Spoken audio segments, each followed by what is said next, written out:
ನಮಸ್ಕಾರ ಸ್ನೇಹಿತರೆ, ವಿಶ್ವವಾಣಿ ಟಿವಿ ಸ್ಪೆಷಲ್ನ ಈ ಒಂದು ವಿಶೇಷ ಕಿರುತೆರೆ ಸೆಗ್ಮೆಂಟ್ಗೆ ಸ್ವಾಗತ. ನಾನು ಸುಜಯ್ ರಾಜ್. ಸ್ನೇಹಿತರೆ, ಬಿಗ್ ಬಾಸ್ ಸೀಸನ್ 12 ಈಗಷ್ಟೇ ಮುಗಿದಿದೆ.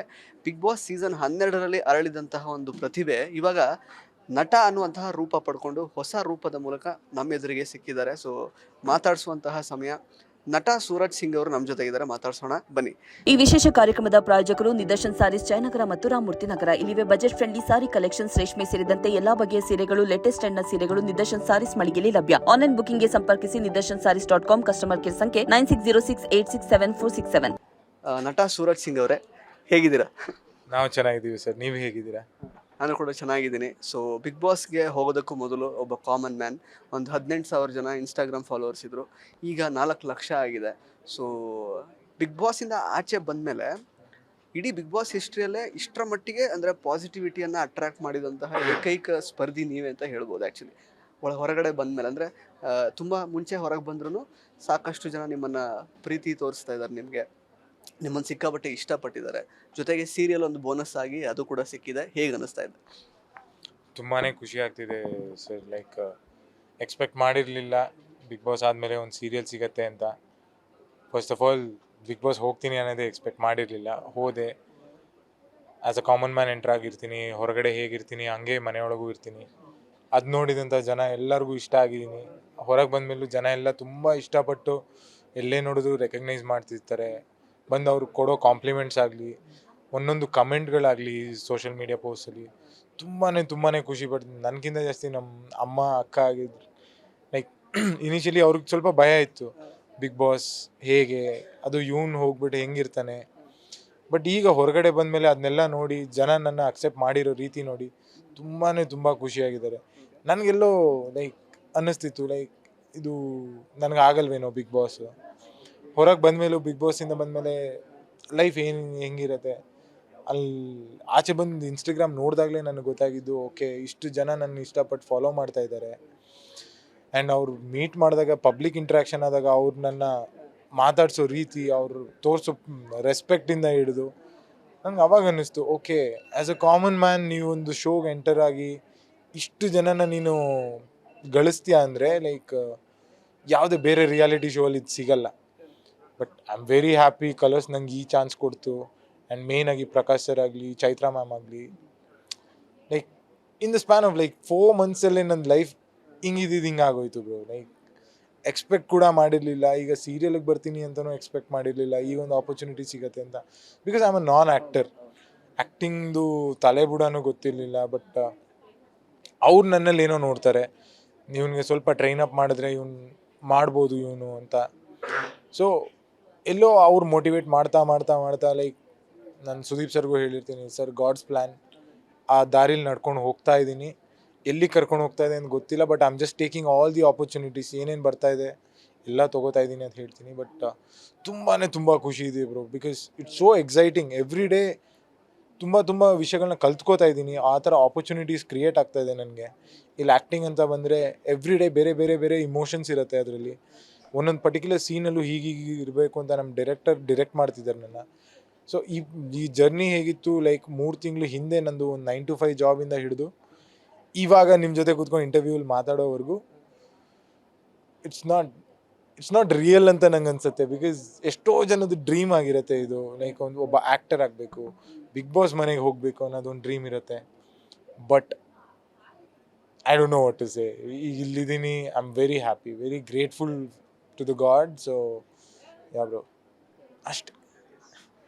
ಸೊ ಆ್ಯಕ್ಚುಲಿ ನಿಮಗೆ ಈ ಥರದೊಂದು ಸೀರಿಯಲ್ ಅವಕಾಶ ಸಿಕ್ಕಿರೋದು ನಿಮ್ಮ ಅಭಿಮಾನಿಗಳಿಗೆ ಸಾಕಷ್ಟು ಖುಷಿ ಇದೆ ಅವ್ರಿಗೇನೆ. ಅಂದರೆ ವೆಲ್ ಡಿಸರ್ವ್ಡ್ ಒಂದು ಅವಕಾಶ ಆ ಥರದ್ದೆಲ್ಲ ಅಂತ. ಪ್ಲಸ್ ಒಂದು ಆರೋಪ ಕೂಡ ಇದೆ ನಿಮ್ಮ ಮೇಲೆ. ಏನು ಅಂತಂದರೆ ನಮ್ಮ ಪಡ್ಡೆ ಹುಡುಗಿಯರ ನಿದ್ದೆ ಕದ್ದಂತಹ ಒಂದು ಆರೋಪ.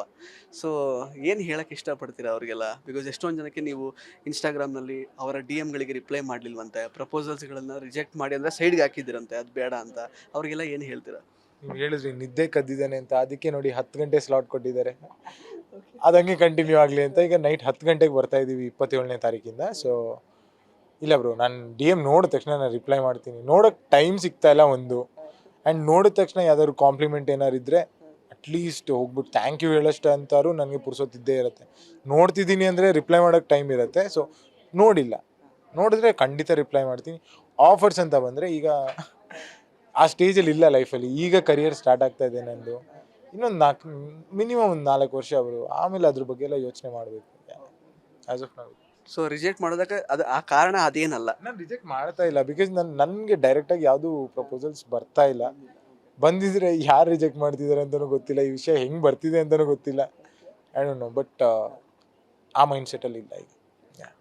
ಸೊ ಇನ್ನೊಂದು ನಮಗೆ ಆ್ಯಕ್ಚುಲಿ ಪ್ರೋಮೋ ಎಲ್ಲ ನೋಡಿದ್ವಿ, ಇವತ್ತು ಹೊಸ ಪ್ರೋಮೋ ಎಲ್ಲ ನೋಡಿದ್ವಿ, ಸಖತ್ತಾಗಿತ್ತು. ಪವಿತ್ರ ಬಂಧನ ಎಲ್ಲೋ ಒಂದು ಕಡೆ ಒಂದು 50 ಎಪಿಸೋಡೆಲ್ಲ ಆಗುವಾಗ ರಾಶಿಕಾ ಅವ್ರು ಎಂಟ್ರಿ ಕೊಡ್ಬೋದು, ಅಂದರೆ ದೇವದತ್ ದೇಶ್ಮುಖ್ ಹಳೆ ಎಕ್ಸ್ ಗರ್ಲ್ ಫ್ರೆಂಡ್ ಅನ್ನೋ ರೀತಿಯಲ್ಲೆಲ್ಲ ಎಂಟ್ರಿ ಕೊಡ್ಬೋದು ಅನ್ನೋ ಒಂದು ಒಪಿನಿಯನ್ ಇದೆ. ಆ್ಯಕ್ಚುಲಿ ಜನಗಳು ಕೂಡ ಅದು ಎಕ್ಸ್ಪೆಕ್ಟ್ ಮಾಡ್ತಿದ್ದಾರೆ. ಸೊ ಆ ಥರದ್ದೇನಾದರೂ ನಾವು ಎಕ್ಸ್ಪೆಕ್ಟ್ ಮಾಡ್ಬೋದಾ ಮುಂದಿನ ದಿನಗಳಲ್ಲಿ, ಹೇಗೆ?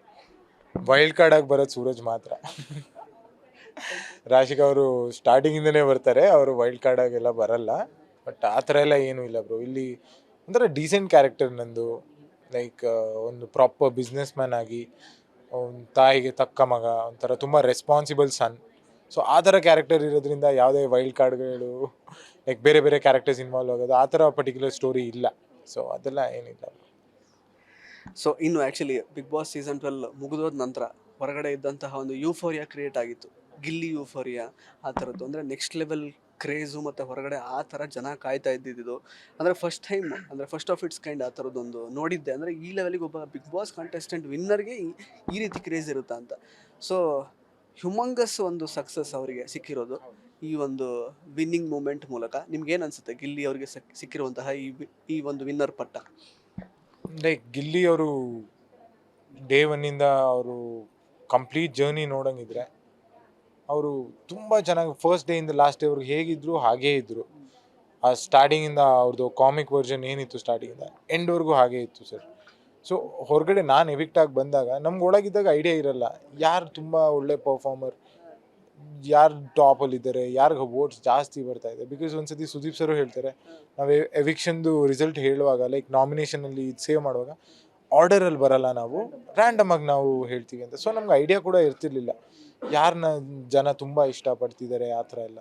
ಬಟ್ ನಾನು ಎವಿಕ್ಟಾಗಿ ಆಚೆ ಬಂದಾಗ ನಾನು ಜನನೆಲ್ಲ ನೋಡಿದಾಗ, ಅವ್ನಿಗಿರೋ ಕ್ರೇಜ್ನ ನೋಡಿದಾಗ ನನಗೆ ಆವಾಗ ಅನ್ನಿಸ್ತು, how can be someone so crazy, like ಅಷ್ಟು ಜನ ಅಷ್ಟು ಪ್ರೀತಿ ಮಾಡ್ತಿದ್ದಾರೆ ಅಂದರೆ ಇದು ಹೇಗೆ ಸಾಧ್ಯ ಅನ್ನೋ ಕ್ವೆಶ್ಚನ್ ನನ್ನಲ್ಲಿ ಬರ್ತಿತ್ತು. ಬಟ್ ನಾನು ಕೆಲವು ಎಪಿಸೋಡ್ಸ್ಗಳು ನೋಡಿದಾಗ ನಾನು ಬಿದ್ದು ನಕ್ಕಿದ್ದೀನಿ.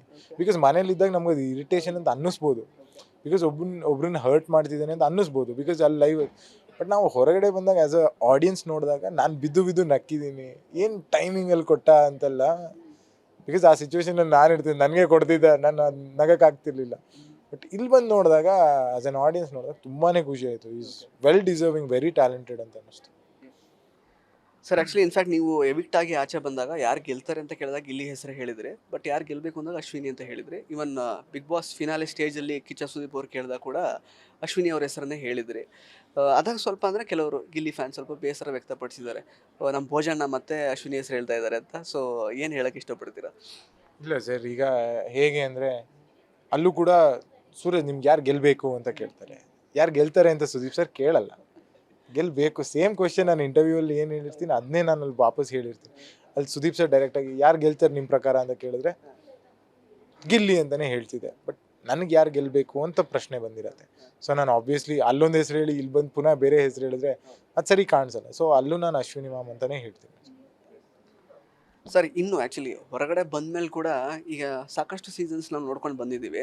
ಹೊರಗಡೆ ಒಂದು 2-3 ಡೇಸಿಗೆಲ್ಲ ಅದರದ್ದು ಮುಗಿದೋಗುತ್ತೆ, ಏನು ಆಲ್ಮೋಸ್ಟ್ ಅದರದ್ದು ಸುತ್ತಮುತ್ತ ಇದ್ದಂತಹ ವಿಷಯಗಳೆಲ್ಲ ಶಮನಗೊಳ್ಳುತ್ತೆ. ಬಟ್ ಇದು ಯಾಕೋ ಗೊತ್ತಿಲ್ಲ, ಇನ್ನೂ ಜಾಸ್ತಿನೇ ಆಗ್ತಾ ಇದೆ. ಬೇರೆ ಬೇರೆ ರೀತಿಯಲ್ಲಿ ಹೇಳಿಕೆಗಳು ಬರ್ತಾ ಇರೋದ್ರಿಂದ, ಅಶ್ವಿನಿ ಅವರು ಕೊಟ್ಟಿರುವಂತಹ ಹೇಳಿಕೆ ಮತ್ತು ಅದಲ್ಲ, ಅಶ್ವಿನಿ ಅವರು ಪ್ರಮುಖವಾಗಿ ಗಿಲ್ಲಿ ಬಡತನದ ಮುಖವಾಡ ಹಾಕೊಂಡಿದ್ದ, ಅವ್ನು ಸ್ಟ್ರಾಟಜಿಕಲಿ ಪ್ಲೇ ಮಾಡ್ದ ಅಂತೆಲ್ಲ ಅವರು ಆ್ಯಕ್ಚುಲಿ ಹೇಳಿಕೆಗಳನ್ನು ಕೊಟ್ಟಿದ್ದಾರೆ. ನಿಮ್ಮ ಪ್ರಕಾರ ಗಿಲ್ಲಿ ಅವನು ಬಡವನ ಮುಖವಾಡ ಹಾಕೊಂಡು ಆಟ ಆಡಿದ್ರ? ಪ್ಲಸ್ ವೋಟಿಂಗ್ ಅಂತ ಬಂದರೆ ನನಗೆ ಜಾಸ್ತಿ ಬಂದಿತ್ತು. ಮತ್ತು ಈ ಟ್ರೋಫಿ ಜೊತೆಗೆ ಒಂದು ಬಹುಮಾನ ಅಂತೆಲ್ಲ ಬರುತ್ತೆ, ಬಹುಮಾನದ ಮೊತ್ತ ಅಂತೆಲ್ಲ. ಸೊ ಅದನ್ನೆಲ್ಲ ಕನ್ಸಿಡರ್ ಮಾಡಿಕೊಂಡು ಅವ್ರಿಗೆ ಕೊಟ್ಟಿದ್ದಾರೆ ಅನ್ನೋ ರೀತಿಯೆಲ್ಲ ಮಾತಾಡಿದ್ದಾರೆ. ಆ್ಯಕ್ಚುಲಿ ಗಿಲ್ಲಿ ರಕ್ಷಿತಾಗೆ ವಿನ್ ಮಾಡಿಸಿದ್ದಾರೆ ಅಂತ ಏನು ಹೇಳ್ತೀರಾ ನೀವು? ಲೈಕ್ ನನಗೆ ಐಡಿಯಾನೂ ಇರಲಿಲ್ಲ ಗಿಲ್ಲಿ ಬಡವನ ಗಿಲ್ಲಿ ಶ್ರೀಮಂತನ, ಬಿಕಾಸ್ ಆ ಮನೇಲಿ ಅದೆಲ್ಲ ಮ್ಯಾಟ್ರ್ ಆಗಲ್ಲ ಸರ್. ಈಗ ಒಂದು ಪ್ಲ್ಯಾಟ್ಫಾರ್ಮ್ ಅಂತ ಸಿಕ್ಕಾಗ ನಿನ್ನ ಟ್ಯಾಲೆಂಟ್ ಇದ್ದರೆ ಉಳ್ಕೋತೀಯ, ನಿನ್ನ ಟ್ಯಾಲೆಂಟ್ ಇಲ್ವಾ ಹೊರಗೆ ಹೋಗ್ತೀಯ. ಕೊನೆಗೆ ಅವ್ನು ಗೆದ್ದಿರೋದು ಅವ್ನ ಟ್ಯಾಲೆಂಟಿಂದ ಅಂತ ನಾನು ಹೇಳ್ತೀನಿ. ಬಿಕಾಸ್ ಅವ್ನು ಎಂಟರ್ಟೈನ್ ಮಾಡಿದ್ದಾನೆ, ಜನ ನೋಡಿದ್ದಾರೆ, ಇಷ್ಟಪಟ್ಟಿದ್ದಾರೆ. ಸೊ ಆ ಕಾರಣಕ್ಕೆ ಅವ್ನು ಗೆದ್ದಿದ್ದಾನೆ ಹೊರತು ಬಡವ್ರ ಮಕ್ಕಳು ಗೆಲ್ಲಬೇಕು, ಇಟ್ಸ್ ಟೂ ಡಿಫ್ರೆಂಟ್ ಥಿಂಗ್ಸ್. ಆಟ ಗೆಲ್ಲೋದಕ್ಕೂ ಬಡವ್ರು ಗೆಲ್ಲೋದಕ್ಕೂ, ನೀನು ಬಡವ ಆಗಿರಲಿ ಶ್ರೀಮಂತ ಆಗಲಿ, ನೀನು ಟ್ಯಾಲೆಂಟ್ ಇದ್ದರೆ ನೀನು ಗೆಲ್ತೀಯ. ನಿಂಗೆ ಟ್ಯಾಲೆಂಟ್ ಇಲ್ವಾ, ನೀನು ಬಡವ ಆಗಿದ್ರು ನೀನು ಗೆಲ್ಲಲ್ಲ. So that is the point. Like ಅದು ಎಲ್ಲೋ ರಿಲೇಟ್ ಆಗ್ತಿರ್ಲಿಲ್ಲ. ಬಟ್ ಲೈಕ್ ಅವ್ನು ಬಡವ ಅಂತ ಎಲ್ಲೂ ಹೇಳ್ಕೊಂಡು ಇರಲಿಲ್ಲ ಮನೇಲಿ. ನಾನು ಅವನೆಲ್ಲೂ ಬಡವ್ರ ಮಕ್ಕಳು ಗೆಲ್ಲಬೇಕು ಅಂತಲೂ ಹೇಳಿರಲಿಲ್ಲ. ಬಟ್ ಎಲ್ಲೋ ಗಿಲ್ಲಿ ಅವ್ನು ಕಂಫರ್ಟೇಬಲಾಗಿ ಹಾಕ್ತಿದ್ದಿದ್ದು ಬಟ್ಟೆಯಿಂದ ನೋಡ್ಕೊಂಡು ಅವ್ನು ಹಾಕ್ತಿದ್ದಿದ್ದು ಬನಿಯಂದು ಅರ್ಧ ಟೈಮ್ ಧನುಷ್ದು. ಅದು ಕಾಸ್ಟ್ಲಿ ಬನಿಯನ್ನೇ ಹಾಕೋತಿದ್ದಿದ್ದು ಅವನು, ಏನು ಲೈಕ್ ಮಾಮೂಲಿ ಬನಿಯನ್ನೇನು ಹಾಕ್ತಿದ್ದಿಲ್ಲ. ಬಟ್ ಅಟೈರ್ನ ನೋಡಿ ಅವ್ನು ಬಡವ ಅಂತ ಹೇಳೋದು ಎಲ್ಲೋ I don't think it's right ಅಂತ ನಂಗೆ ಅನ್ಸುತ್ತೆ ಸರ್. ಅಂದರೆ ಅಶ್ವಿನಿ ಅವ್ರು ಎಲ್ಲೋ ಒಂದು ಕಡೆ ಅಕ್ಸೆಪ್ಟ್ ಮಾಡ್ಕೊಳಕ್ಕೆ ರೆಡಿ ಇಲ್ವಾ ಈ ಒಂದು ವಿನ್ನರ್? ಬಿಕಾಸ್ ಇದು ಜನಾದೇಶ ಫಸ್ಟ್ ಆಫ್ ಆಲ್. ಏನೋ ಅಂದರೆ ಒಳಗಡೆ ಏನೋ ಒಂದು ಗೋಲ್ಮಾಲ್ ಮಾಡಿ ಅಥವಾ ಏನೋ ಯಾರೋ ಜಡ್ಜ್ಗಳು ಕೂತ್ಕೊಂಡು ಮಾಡಿರೋದಲ್ಲ, ಜನಾದೇಶ ಇದು. ಸೊ ಅವ್ರು ಇನ್ನೂ ಯಾಕೆ ಅಕ್ಸೆಪ್ಟ್ ಮಾಡ್ಕೊಂಡಿಲ್ಲ ಅಂತ ಅನ್ಸುತ್ತೆ ನಿಮ್ಮ ಪ್ರಕಾರ? ಅಶ್ವಿನಿ ಮ್ಯಾಮ್ ಡಿಸರ್ವಿಂಗ್ ಇದ್ದಾರೆ ಸರ್, ನಾನು ಡಿನೈ ಮಾಡಲ್ಲ. ಬಿಕಾಸ್ ಅವರು, ನಾನು ಎಲ್ಲರೂ ಕೇಳಿದ್ರೆ ನಾನು ಹೇಳ್ತಿದ್ದೆ ಗಿಲ್ಲಿ ಗೆಲ್ತಾನೆ, ಅಶ್ವಿನಿ ಮ್ಯಾಮ್ ಗೆಲ್ಲಬೇಕು ಅಂತಲೇ ಹೇಳ್ತೀನಿ. ಲೈಕ್ ಡಿಸರ್ವಿಂಗ್ ಇದ್ದಾರೆ, ಟಾಪ್ 2 ಎಲ್ಲರೂ ಇರ್ತಾರೆ ಅಂತ ನಾನು ಆ್ಯಂಟಿಸಿಪೇಟ್ ಮಾಡಿದ್ದೆ. ಬಟ್ ಎಲ್ಲೋ ಅವ್ರಿಗೆ ಹರ್ಟ್ ಆಗಿದೆ ಏನೋ. ಲೈಕ್ ಬಟ್ ಅವ್ರೇನು ತುಂಬ ಹಿಂದೆ ಉಳಿದಿಲ್ಲ, ತುಂಬ ಮೇಲೇ ಹೋಗಿದ್ದಾರೆ. ಟಾಪ್ 3 ಬಂದಿದ್ದಾರೆ, that is like huge thing. But ನನಗೂ ಇಲ್ಲ ಅನ್ನಿಸ್ತು ಅಶ್ವಿನಿ ಮ್ಯಾಮ್ ಅಟ್ಲೀಸ್ಟ್ ಸೆಕೆಂಡ್ ಬರಬೇಕಿತ್ತೇನೋ ಅಂತ. ಸೊ ಅಲ್ಲಿ ಎಲ್ಲೋ ಸ್ವಲ್ಪ ಹರ್ಟ್ ಆಗಿದ್ದಾರೆ ಅಂತ ಅನಿಸುತ್ತೆ ಸರ್. ಸರ್, ಇನ್ನೂ ಆ್ಯಕ್ಚುಲಿ ನೀವು ಪೋಸ್ಟ್ ಕೂಡ ಹಾಕೊಂಡಿದ್ರಿ ಗಿಲ್ಲಿ ಅವ್ರ ಬಗ್ಗೆ, ಅದು ಸಾಕಷ್ಟು ಅಪ್ರಿಸಿಯೇಷನ್ ಪಡ್ಕೊಳ್ತಾ ಇದೆ ಇವಾಗ. ಅವ್ರು ಹಾಕಿದ್ರೆ ಬಿಕಾಸ್ ಕಾವ್ಯ ಅವ್ರನ್ನ ಬಿಟ್ಟರೆ ನೀವೇ ಹಾಕಿದ್ದು. ಇವತ್ತೊಂದು ಅಭಿಷೇಕ್ ಅವ್ರು ಜಸ್ಟ್ ಒಂದು ಮಾತಾಡಿದ್ದಾರೆ. ಆ್ಯಕ್ಚುಲಿ ಅವರು ಬಡತನ ಅಥವಾ ಮುಖವಾಡ ಹಾಕೊಂಡು ಗೆದ್ದಿದ್ದಲ್ಲ, ಕೇವಲ ಟ್ಯಾಲೆಂಟಿಂದ ಗೆದ್ದಿರೋದು ಗಿಲ್ಲಿ, ವೆಲ್ ಡಿಸರ್ವ್ಡ್ ವಿನ್ ಅಂತ ಅವ್ರು ಇವಾಗ ಪೋಸ್ಟ್ ಹಾಕೊಂಡಿದ್ದಾರೆ. ಸರ್, ಅದೇ ಪೋಸ್ಟ್ ಹಾಕಬೇಕು ಅಂತ ಯಾಕೆ ಅನ್ನಿಸ್ತು ನಿಮಗೆ ಅವ್ರ ಬಗ್ಗೆ? ಸರ್, ಈಗ ಇದು ನಂದು ಫಸ್ಟ್ ರಿಯಾಲಿಟಿ ಶೋ ಅಲ್ವಾ. ಸೊ ಆ ಶೋ ವಿನ್ನರ್ ಜೊತೆ ನನ್ನ ಫೋಟೋ ಇಲ್ಲ ಅಂದರೆ ಅದು ಹೆಂಗೆ ಕಾಣುತ್ತೆ? ನನ್ನ ಒಂದು ಮೆಮೊರಿ ಬೇಕು ನನಗೆ, ಯಾರು ಹೆಂಗೆ ಆಡಿದ್ದಾರೆ, ಯಾರು ಗೆದ್ದಿದ್ದಾರೆ. ನಾನು ಎಲ್ಲ ಕಂಟೆಸ್ಟೆಂಟ್ ಜೊತೆ ಫೋಟೋ ಸಿಗಲಿಲ್ಲ ಅಂದರು ನಾನೇ ಸ್ಟೇಜ್ ಮೇಲೆ ಹೋಗ್ಬಿಟ್ಟು ಗಿಲ್ಲಿ ಒಂದು ಫೋಟೋ ತೊಗೊಳ್ಳೋಣ ಅಂತ ಹೇಳ್ತೀನಿ. ನಿನ್ನ ಕೈ ಹಾಕೊಂಡು ನೀ ಬಾ ಆಚೆ, ನಿನ್ನ ಕ್ರೇಜ್ ಹೆಂಗಿದೆ ಅಂತ ನಾನು ಹೇಳ್ತೀನಿ. ಸೊ ಆ ಮೂಮೆಂಟ್ನ ಕ್ಯಾಪ್ಚರ್ ಮಾಡೋಕೆ ಒಂದು ಫೋಟೋ ಬೇಕಿತ್ತು. ನಂಗೆ ಆ ಫೋಟೋ ಸಿಕ್ಕಿರಲಿಲ್ಲ. ಜನ ಕಾಯ್ತಿದ್ರು, ಯಾಕೆ ಬೋಯಣ್ಣ ಫೋಟೋ ಹಾಕ್ತಿಲ್ಲ ಗಿಲ್ಲಿ ಜೊತೆ. ಫೋಟೋ ಹಾಕಿದ್ಮೇಲೂ ಅವರೇ ಹೇಳ್ತಿದ್ದಾರೆ 2 ದಿನ ಬೇಕಿತ್ತ ನಿಮಗೆ ಫೋಟೋ ಹಾಕೋಕ್ಕೆ ಅಂತೆಲ್ಲ. ಫೋಟೋ ಸಿಕ್ಕಿರಲಿಲ್ಲ ಸರ್, ಬಿಕಾಸ್ ಯಾರೋ ಫೋಟೋಗ್ರಫಿ ಬೇರೆಯವ್ರು ಮಾಡಿದ್ರು. ಸೊ ಆ ಫೋಟೋ ಸಿಕ್ಕಿದ್ಮೇಲೆ ನಾನು ಪೋಸ್ಟ್ ಮಾಡಿ, ಇನ್ ಕೇಸ್ ನನಗೆ ಅವತ್ತು ಬೇರೆ ಕಂಟೆಸ್ಟೆಂಟ್ ಜೊತೆ ಫೋಟೋ ಸಿಕ್ಕಿದ್ದಿದ್ರೆ ಎಲ್ಲರದು ಅವತ್ತು ರಾತ್ರಿನೇ ನಾನು ಪೋಸ್ಟ್ ಮಾಡಿಬಿಡ್ತಿದ್ದೆ. ಬಟ್ ಫೋಟೋಸ್ ಯಾವುದೂ ಸಿಕ್ಕಿರಲಿಲ್ಲ, ತೆಗೆಸ್ಕೊಳ್ಳೋಕ್ಕೂ ಆಗಲಿಲ್ಲ. ಬಿಕಾಸ್ ಫೋನ್ಸ್ ಎಲ್ಲ ಅಲೋ ಮಾಡಲ್ಲ ಅಲ್ಲಿ. ನನ್ನ ಫೋನ್ ಇದ್ದರೆ ಹೇಳ್ಬಿಟ್ಟು ನಾನೇ ತೆಗೆಸ್ಕೋತಿದ್ದೆ. ಸೊ ಗಿಲ್ಲಿ ಜೊತೆ ನಂಗೆ ಫೋಟೋ ಬೇಕಿತ್ತು. ನಾನೇ ಹೋಗಿ ಕೇಳಿದೆ, ಗಿಲ್ಲಿ ಫೋಟೋ ಬೇಕು ನನಗೆ ಅಂತ. ಬಿಕಾಸ್ ಫಸ್ಟ್ ಇಂಡಸ್ಟ್ರಿಗೆ ನಾನು ಬಂದಿದ್ದೀನಿ, ಫಸ್ಟ್ ಶೋ ಮಾಡಿದ್ದೀನಿ. ಆ ಶೋ ವಿನ್ನರ್ ಜೊತೆ ಒಂದು ಫೋಟೋ ಹಾಕಿಲ್ಲ ಅಂದರೆ ಐ ಥಾಟ್ ಇಟ್ಸ್ ವೇಸ್ಟ್ ಅಂತ ಅಂದ್ಬಿಟ್ಟು ನಾನೇ ಒಂದು ಫೋಟೋ ತೊಗೊಂಡು ಹಾಕಿದೆ ಸರ್.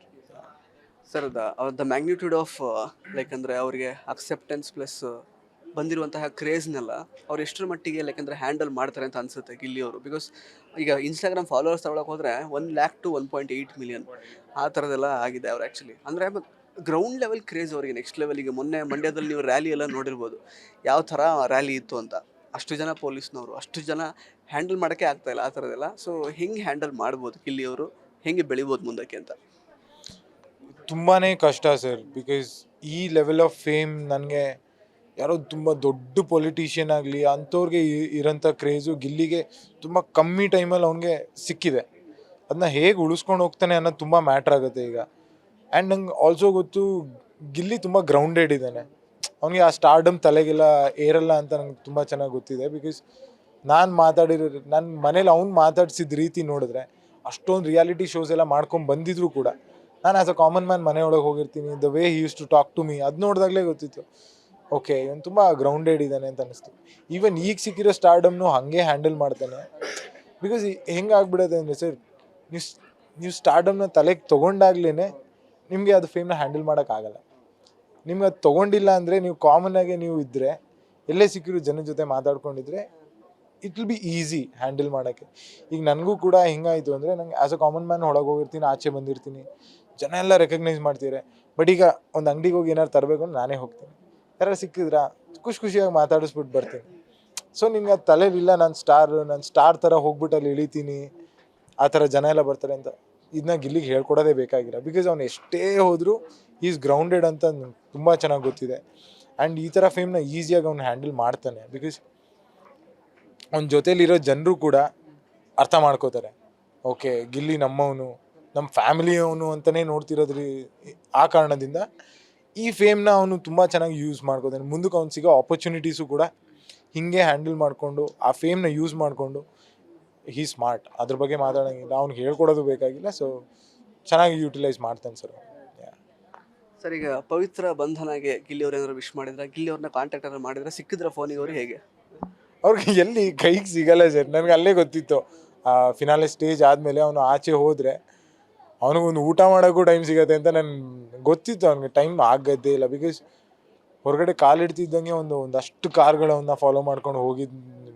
ನಂಗೆ ಪವಿತ್ರ ಬಂಧನ ಸೀರಿಯಲ್ ಬಗ್ಗೆ ಅವ್ನು ಮಾತಾಡ್ತಾನೆ ಅನ್ನೋದು like I don't think so. Because ಒಂದು ತಿಂಗಳು ಟೈಮ್ ಅವ್ನು ಯಾರ ಕೈಗೂ ಸಿಗಲ್ಲ ಅವನು.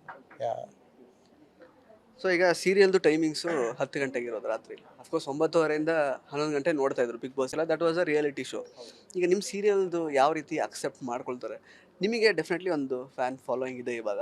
ಸೂರಜ್ ಅವ್ರು ಹೆಂಗೆ ಮಾಡಿರ್ತಾರೆ ಅನ್ನೋ ಕುತೂಹಲನೂ ಇರುತ್ತೆ ಕೆಲವೊಂದಷ್ಟು ಜನಗಳಿಗೆ. ಬಟ್ 10 o'clock ಸ್ಲಾಟ್ ನಿಮ್ಗೇನು ಅನ್ನಿಸುತ್ತೆ? ಎಸ್ ಸರ್, ಈಗ ಬಿಗ್ ಬಾಸು ಕೂಡ ಒಂದು ಫ್ಯಾಮಿಲಿ ರಿಯಾಲಿಟಿ ಶೋ ಆಗಿರುತ್ತೆ. ಸೊ ಒಂದು ಎಕ್ಸ್ಟ್ರಾ ಸ್ಲಾಟ್ ಕ್ರಿಯೇಟ್ ಆಗ್ತಿದೆ, ಲೈಕ್ 10 to 10:30. ಲೈಕ್ ಯೂಶ್ವಲಿ ಎಲ್ಲರೂ ಅನ್ಕೋತಾರೆ ಅದು ನಿದ್ದೆ ಮಾಡೋ ಟೈಮು, ತುಂಬ ಲೇಟ್ ಟೈಮು ಅಂತ. ಬಿಗ್ ಬಾಸ್ಗೆ 10:30ವರೆಗೂ ಟೈಮ್ ಕೊಡ್ತಿದ್ರು ಅಂದರೆ ಆಬ್ವಿಯಸ್ಲಿ ಜನ ಪವಿತ್ರ ಬಂಧನಗೂ ಕೂಡ ಕೊಡ್ತಾರೆ ಅನ್ನೋ ನಂಬಿಕೆ ನನಗಿದೆ. ಸೊ ಖಂಡಿತ ಇದು ಒಂದು ಒಳ್ಳೆ ಎಂಟರ್ಟೈನ್ಮೆಂಟ್ ಆಗಿರೋ ಸೀರಿಯಲ್ ಆಗಿರೋ ಕಾರಣದಿಂದ ಬಿಗ್ ಬಾಸಲ್ಲಿ ಹೆಂಗೆ ಅವ್ರಿಗೆ ಎಂಟರ್ಟೈನ್ಮೆಂಟ್ ಸಿಗ್ತಿತ್ತು, ಒಂದು ಕಾಮಿಡಿ ಸಿಗ್ತಿತ್ತು, ಲೈಕ್ ಇಲ್ಲಿರೋ ಸೀನಿಯರ್ ಆರ್ಟಿಸ್ಟ್ಗಳು ಅದೆಲ್ಲನೂ ತರ್ತಾರೆ ಅನ್ನೋ ನಂಬಿಕೆ ನನಗಿದೆ sir. So same level of entertainment ಇವ್ರಿಗೆ ಇಲ್ಲೂ ಕೂಡ ಸಿಗುತ್ತೆ. ಸೊ ಅದಷ್ಟು ಮ್ಯಾಟ್ರ್ ಆಗಲ್ಲ sir. Time slot it's just that ಒಂದು ಟೈಮ್ ಸ್ಲಾಟ್ ಸಿಕ್ಕಿದೆ ನಮಗೆ. ಅದು ಹೆಂಗೆ ಯೂಟಿಲೈಸ್ ಮಾಡ್ತೀವಿ ಅನ್ನೋದು ನಮಗೆ ಬಿಟ್ಟಿರೋದು.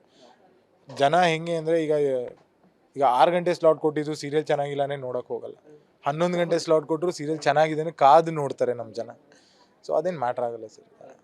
ಈಗ ಆ್ಯಕ್ಚುಲಿ ಇಬ್ಬರು ಅಂದರೆ ಹುಡುಗರ ಮಧ್ಯೆ ಒಂದು ಹುಡುಗಿ ಸಿಗಾಕೊಂಡಿರುವಂಥದ್ದು, ಮತ್ತು ಈ ಥರದ್ದೊಂದು ಒಂಥರ ಟ್ರಯಾಂಗ್ಯುಲರ್ ರಿಲೇಷನ್ಶಿಪ್ ಇದು ಹೇಳಬೇಕು ಅಂತಂದರೆ, ಗೊತ್ತಿಲ್ಲ. ಸೊ ಈ ಥರದ್ದೊಂದು ಸ್ಟಕ್ ಆಗುವಂತಹ ಸಿಚುವೇಶನಲ್ಲಿ ನೀವು ರಿಯಲ್ ಲೈಫಲ್ಲಿ ಎಕ್ಸ್ಪೀರಿಯನ್ಸ್ ಮಾಡಿದ್ರೆ ಹೇಗೆ ಅಂತ? ಇಲ್ಲ ಸರ್, ಈ ಥರ ಸಿಚುವೇಶನ್ ಯಾವತ್ತೂ ಫೇಸ್ ಮಾಡಿಲ್ಲ ನಾನು. ಯಾವ ಟ್ರಯಾಂಗಲ್ ಸರ್ಕಲ್ ಯಾವುದಕ್ಕೂ ಹೋಗಿಲ್ಲ ನಾನು. ಸೊ ಎಕ್ಸ್ಪೀರಿಯನ್ಸ್ ಇಲ್ಲ. ಇವ್ರು ಹೇಳ್ಕೊಡ್ತಿದ್ದಾರೆ, ನಾನು ಮಾಡ್ತಾಯಿದ್ದೀನಿ ಅಷ್ಟೇ. ಬಿಕಾಸ್ ಯಾಕೆಂದರೆ ನೀವು ಇನ್ ಪರ್ಫಾರ್ಮೆನ್ಸ್ ವಿಚಾರಕ್ಕೆ ಬರೋದಾದರೆ ಅವಾಗ ಕೇಳಿದ್ವಿ, ಅಂದರೆ ಆಫರ್ ಬಂದರೆ ಹೋಗ್ತೀರಾ ಅಂತ. ಹೌದು ಅಂತ ಹೇಳಿದ್ರಿ. ಬಟ್ ಆ್ಯಕ್ಟಿಂಗಿಗೆ ಎಂತ ಮಾಡ್ತೀರಾ ಅಂತ ಕೇಳೋ ನೀವು ಹೇಳಿದ್ರಿ ಕೆಲವೊಂದಷ್ಟು ಪ್ರಿಪ್ರೇಷನ್ ಮಾಡ್ಕೋತೀನಿ ನಾನು ಅಂತ. ಬಟ್ ಸಡನ್ನಾಗಿ ಸಿಕ್ಕಿದೆ ಆ್ಯಕ್ಚುಲಿ. ಸೊ ಎಷ್ಟು ಚಾಲೆಂಜಿಂಗ್ ಅಂತ ಅನ್ನಿಸ್ತಾ ಇದೆ ನಿಮಗೆ ಆ್ಯಕ್ಟ್ ಮಾಡೋದು? ಸಿಕ್ಕಾಬಟ್ಟೆ ಚಾಲೆಂಜಿಂಗ್ ಆಗಿದೆ ಸರ್. ಬಿಕಾಸ್ ನಾನು ತುಂಬ ಕ್ಯಾಮ್ರಾ ಕಾನ್ಷಿಯಸ್ ಇದ್ದೀನಿ. ಕ್ಯಾಮ್ರಾ ಮುಂದೆ ಹೆಂಗೆ ಮಾತಾಡಬೇಕು, ಹೆಂಗೆ ಎಕ್ಸ್ಪ್ರೆಷನ್ಸ್ ಕೊಡಬೇಕು, ಇದೆಲ್ಲ ತುಂಬ ಹೊಸದು ನನಗೆ. ಈವನ್ ಫಸ್ಟ್ ಟೈಮ್ ನಾನು ಇಂಟರ್ವ್ಯೂ ಕೊಡುವಾಗ ಸರಿಗೆ ಮಾತಾಡೋಕ್ಕಾಗ್ತಿರ್ಲಿಲ್ಲ. ಇವೆಂಚುಲಿ ಆ ಕಾನ್ಫಿಡೆನ್ಸ್ ಬಿಲ್ಡ್ ಆಗ್ತಾ ಬರುತ್ತೆ. ಇವಾಗ ಮಾತಾಡ್ಬೋದು ಆರಾಮಾಗಿ. ಆ್ಯಕ್ಟಿಂಗ್ ಕೂಡ ಹಾಗೆ. ಫಸ್ಟ್ ಟೈಮ್ ನಾನು ಹೋದಾಗ ಅದು ಆ್ಯಂಗಲ್ಸ್ ಇರ್ಬೋದು, ಈಗ ತೊಗೊಳ್ಳೋ ಶಾರ್ಟ್ಸ್ ಇರ್ಬೋದು, ವೈಡ್ ಶಾರ್ಟ್ ತೊಗೋತಾರೆ, ಕ್ಲೋಸಪ್ಸ್ ತೊಗೋತಾರೆ. ಸೊ ಒಂದೇ ಸೀನ್ನ ಪದೇ ಪದೇ ಅವರು ಮಾಡ್ತಾರೆ. ಸೊ ಅಗೇನ್ ಸೇಮ್ ಹೇಗೆ ಮಾಡಿರ್ತೀವಿ ಹಂಗೆ ಮಾಡಬೇಕಾಗಿರುತ್ತೆ. ಸೊ ಅದೆಲ್ಲ ತುಂಬ ಚಾಲೆಂಜಿಂಗ್ ಆಗಿ ಅನ್ನಿಸ್ತಿತ್ತು ಸರ್.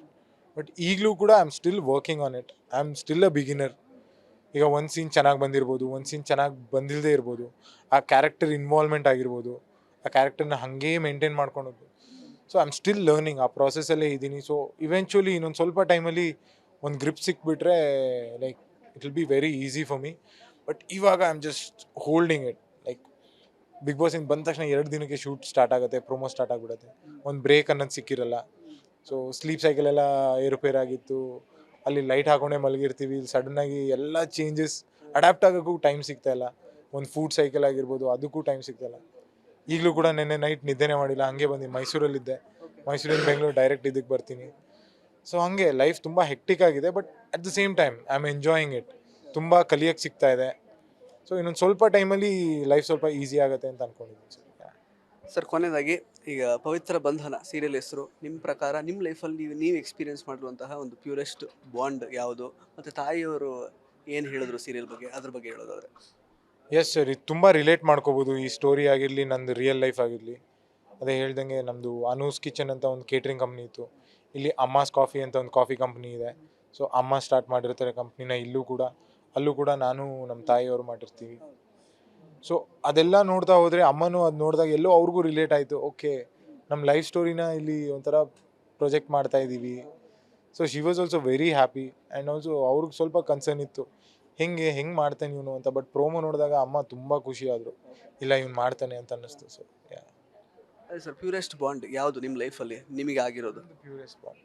ಪ್ಯೂರೆಸ್ಟ್ ಬಾಂಡ್ ಪವಿತ್ರವಾದ ಬಂಧನ ಅಂದರೆ ಮಾಮ್ ಆ್ಯಂಡ್ ಸಿಸ್ಟರ್, ನಮ್ಮ ಅಮ್ಮ ನಮ್ಮ ಅಕ್ಕ. ಸೊ ನಾವು ಹುಟ್ಟಿದಾಗಿಂದನೂ ಜೊತೆಗೆ ಇಲ್ಲಿವರೆಗೂ ಕರ್ಕೊಂಬಂದು ಈ ಸ್ಟೇಜಲ್ಲಿ ನಿಂತಿದ್ದೀನಿ ಅಂದರೆ it's because of my mom and my sister. ಒಂದು ಫಿನಾನ್ಷಿಯಲ್ ಆಗಲಿ, ಒಂದು ಇಮೋಷ್ನಲ್ ಸಪೋರ್ಟ್ ಆಗಲಿ, ಎಲ್ಲದಕ್ಕೂ ಇದ್ದಿದ್ದು ಅವರಿಬ್ಬರೇ. ಸೊ ದ್ಯಾಟ್ ವಾಸ್ ಮೈ ಪವಿತ್ರ ಬಂಧನ ಅಂತ. ಸೊ ರಾಶಿಕಾ ಅವ್ರ ಜೊತೆಗೆ ಆಗಿದ್ದು ಅದು ಒಂದೊಳ್ಳೆ friendship sir. Like it is also a ಪವಿತ್ರ ಬಂಧನ. ಫ್ರೆಂಡ್ಶಿಪ್ ಅನ್ನೋದು it's not a small thing. Because ಒಬ್ಬರು ಫ್ರೆಂಡು ಒಂದು ಕಷ್ಟ ಟೈಮ್ ಬಂದಾಗ ಅವ್ರು ನಮ್ಮ ಜೊತೆ ಇರ್ತಾರೆ. So that is also very important. So we are very good friends. ಇವಾಗಲೂ we are very good friends. ಮುಂದಕ್ಕೂ ಕೂಡ we will be very good friends. ಕಾದು ನೋಡೋಣ. ಸೊ ನಿಮ್ಮ ಆಡಿಯನ್ಸಿಗೆ, so first time as a ನಟನಾಗಿ ಇವಾಗ ಅವ್ರನ್ನ ಕೇಳ್ಕೋಬೇಕು. ಈಗ ಸೀರಿಯಲ್ ಜನವರಿ 27ರಿಂದ ಬರ್ತಾ ಇದೆ. ಸೊ ಏನು ಎಕ್ಸ್ಪೆಕ್ಟೇಷನ್ ಇಟ್ಕೊಂಡು ನಿಮ್ಮನ್ನು ಮತ್ತು ಈ ಸೀರಿಯಲ್ನ ನೋಡಬೇಕು ಅವರು? ಸೊ ಪವಿತ್ರ ಬಂಧನ ಸೀರಿಯಲ್ ತುಂಬ ಎಂಟರ್ಟೈನ್ಮೆಂಟ್ ಪ್ಯಾಕ್ಡ್ ಆಗಿರುವಂಥ ಒಂದು ಧಾರಾವಾಹಿ. ಸೊ ಇದೇ 27ಕ್ಕೆ ರಾತ್ರಿ 10 ಗಂಟೆಗೆ ಬರ್ತಾ ಇದೆ. ಸೂರಜ್ ಆಗಿ ಹೇಗೆ ಸಪೋರ್ಟ್ ಮಾಡ್ಕೊಂಡು ಇಲ್ಲಿವರೆಗೂ ಬಂದಿದ್ದೀರಾ, ದೇವದತ್ ದೇಶ್ಮುಖ್ ಆಗಿ ಅದೇ ಸಪೋರ್ಟ್ ನನಗೆ ಕೊಡ್ತೀರಾ ಅಂತ ಅಂದ್ಕೊಂಡಿದ್ದೀನಿ. ಆ್ಯಂಡ್ ಆಲ್ಸೋ ಈ ಸೀರಿಯಲಲ್ಲಿ ತುಂಬ ಅಂದರೆ ಬೇರೆ ರೀತಿಯಾದಂಥ ಕ್ಯಾರೆಕ್ಟರ್ಸ್ ಇದೆ. ಈಗ ಬಿಗ್ ಬಾಸ್ ಮನೇಲಿ ಹೇಗೆ ಬೇರೆ ಪರ್ಸ್ನಾಲಿಟೀಸ್ ಇತ್ತು, ಇಲ್ಲಿ ಕೂಡ ಹಾಗೇ ಇದೆ. ಸೊ 10 ಗಂಟೆ ಸ್ಲಾಟು, 11 ಗಂಟೆ ಸ್ಲಾಟು ಅದೆಲ್ಲ ಮ್ಯಾಟ್ರ್ ಆಗಲ್ಲ. ಬಟ್ ಹೇಗೆ ಸಪೋರ್ಟ್ ಮಾಡಿದ್ದೀರಾ ಹಾಗೆ ಸಪೋರ್ಟ್ ಮಾಡಿ ಮುಂದಕ್ಕೂ ಕೂಡ ನಮ್ಮನ್ನ ಬೆಳೆಸಿ ಅಂತ ಕೇಳ್ತೀನಿ ಸರ್. ಥ್ಯಾಂಕ್ ಯು ಸೂರಜ್ ಅವರೇ, ಒಳ್ಳೆಯದಾಗಲಿ, ಆಲ್ ದ ಬೆಸ್ಟ್ ನಿಮ್ಮ ಎಲ್ಲ ಮುಂದಿನ ಪ್ರಾಜೆಕ್ಟ್ಸಿಗೂ ಕೂಡ. ಎಸ್. ಸೊ ಸ್ನೇಹಿತರೆ, ಇದಾಗಿತ್ತು ಸೂರಜ್ ಅವರ ಮಾತುಗಳು. ಮತ್ತೆ ಭೇಟಿ ಆಗ್ತಾ ಇರೋಣ. ಧನ್ಯವಾದ. ಇಂಟ್ರೆಸ್ಟಿಂಗ್ ಮತ್ತು ಇನ್ಫಾರ್ಮೇಟಿವ್ ವಿಡಿಯೋಗಳನ್ನು ಮಿಸ್ ಮಾಡ್ಕೋಬೇಡಿ. ಈಗಲೇ ಸಬ್ಸ್ಕ್ರೈಬ್ ಮಾಡಿ.